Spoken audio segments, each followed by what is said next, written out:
Welcome to SDS Presents. I'm Lucas Siska.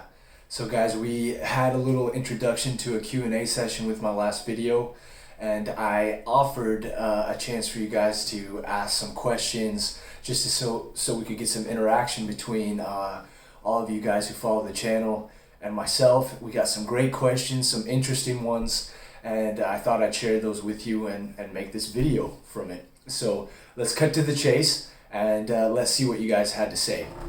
And we'll just rattle off this list right here. So a question that I got from a certain Chuck Jones said, they asked, what is my FTP? So for those of you who don't know, FTP stands for functional threshold power on the bike, and it's a number that many cyclists use to kind of gauge what ability they are, and also a good fitness gauge. And the way you usually test it is either with a 20-minute all-out effort or a 1-hour all-out effort, and then you can get your FTP from that. So my FTP currently sits right around 350 watts. All right, so the next question is from, this was a question from somebody that submitted it through Instagram, and I thank you for the question. It's from Ice Van Sice.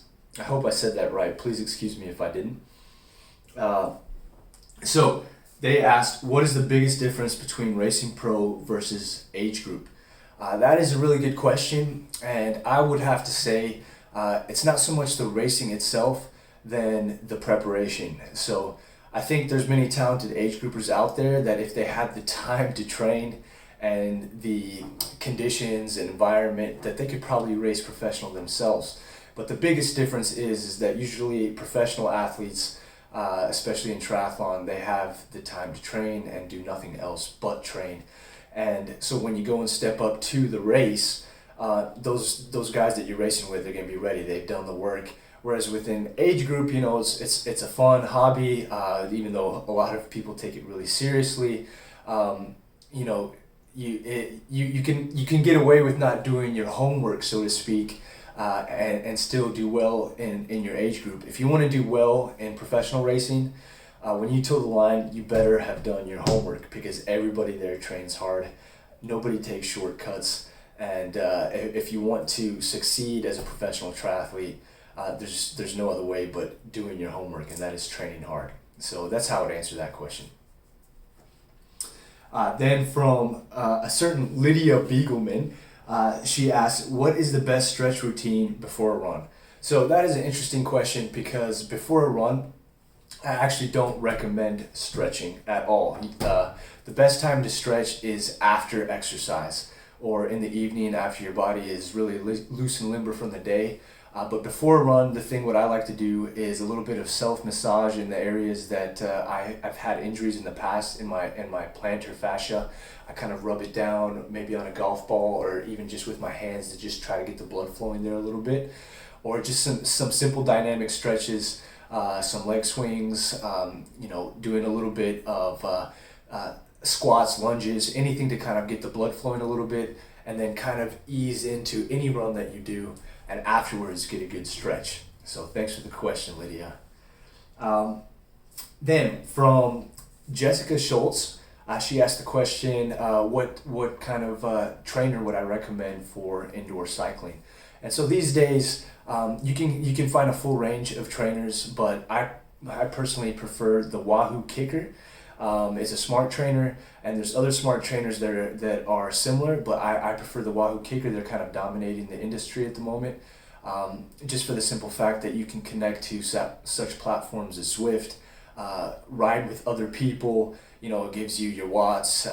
It's just awesome. It just takes indoor riding to another level, and I find a lot of times that I can get a better workout on my Kicker than I can do outside, just because of the controlled environment. So depending on the kind of workout that I'm doing, I might choose to actually go indoors. But you know, the classic fluid trainers, Cycle Ops makes, and I think they're kind of getting outdated now, but they still get the job done, and you can certainly get a good spin on any classic fluid trainer that is still available out there on the market, and obviously a lot cheaper. So a question from one of my athletes actually, and it's a very interesting question. Is what's a good FTP for an age group triathlete? So for an age group triathlete, you need to just think about in terms of watts per kilogram for everyone. But when I'm talking watts per kilogram, I would say if you can achieve 4 watts per kilogram on your FTP, that is impressive, and it's starting to be impressive for anybody. So especially for an age grouper. But you start getting solid once over 3 watts. That's already considered solid. 4 watts, that's pretty strong. And again, for those of you that don't know, watts per kilogram, that's just that FTP number that I talked about earlier. You take your weight in kilograms, and you divide you divide that into your FTP to see what your watts per kilogram are, and it's a good guide, good measurement for your fitness. All right, so next question. So this is a question from Steve Williams. He said, how can a consistent top 30% finisher, age grouper, achieve the target of AWA, meaning all world athlete, which they have in Ironman? Yeah, good question, Steve. You said it wasn't for yourself. You're asking for a friend. But that's a good question. And, that all just comes down to training. And to really answer it personally for you, I'd have to know what you're doing training-wise. And we could see if there was something lacking in your training that could definitely, or your friend's training, to boost that friend of yours up. The biggest thing is you want to have a plan that is systematic, that has certain key sessions following certain times during the training, and that they happen consistently week in and week out. We need to train all energy zones, and by doing this, you'll be a really efficient triathlete. And I'm confident with consistency, whoever that person is, they will achieve the AWA status. So DM me if you want more information on that.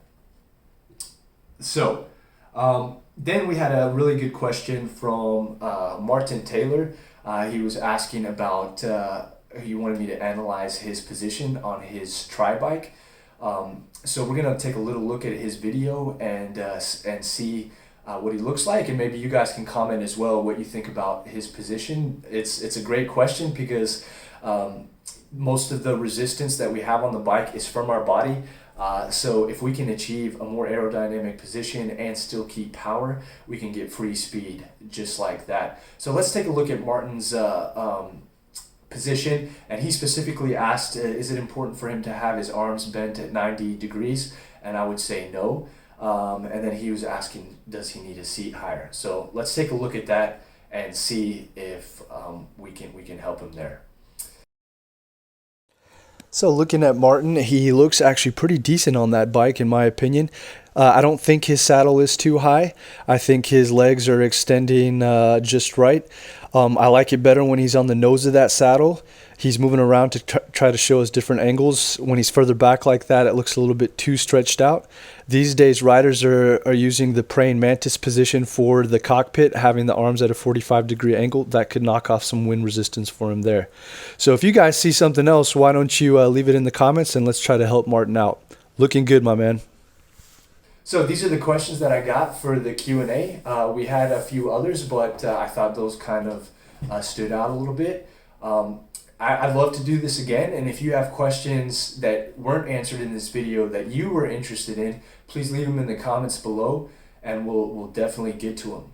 So thanks for watching, guys. I really enjoy having this channel, and we're definitely going to try to crank out videos more consistently in the future.